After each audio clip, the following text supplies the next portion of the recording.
Aucune intervention militaire n'a en revanche été décidée, Christian.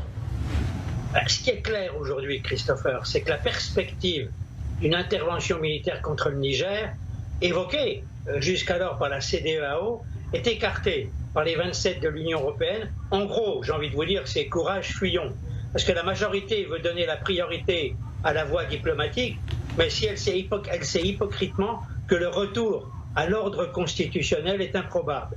L'Union européenne veut, à travers la CEDEAO, une solution africaine à une situation africaine.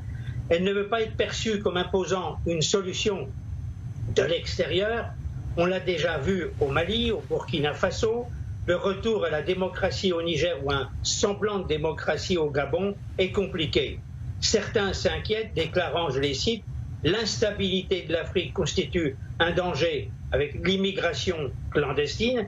Et puis il faut bien voir qu'après cette série de coups d'État à répétition, eh bien, il y a en effet un véritable risque d'effet domino. Alors dans le même temps, une question se pose pour la France, Christian, qui semble de plus en plus isolée sur le continent. Les putschistes continuent d'exiger l'expulsion de l'ambassadeur français, notamment au Niger. Paris pourrait être tenté de jouer la carte de l'épreuve de force, Christian.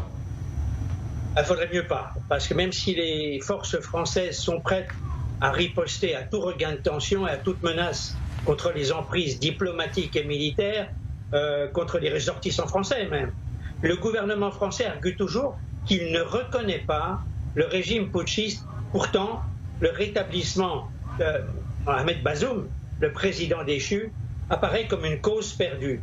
Même en cas de retour, il serait catalogué comme l'homme vendu à la France. Soutenir l'option militaire, en tout cas, serait mettre la France dans la situation d'un État ennemi.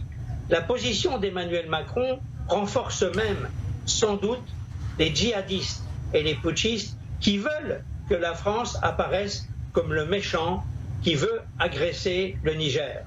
La France est de plus en plus perçue comme une puissance néocolonialiste, vous le savez, qui ne s'est pas adaptée, il faut bien le dire, aux évolutions des différentes sociétés africaines.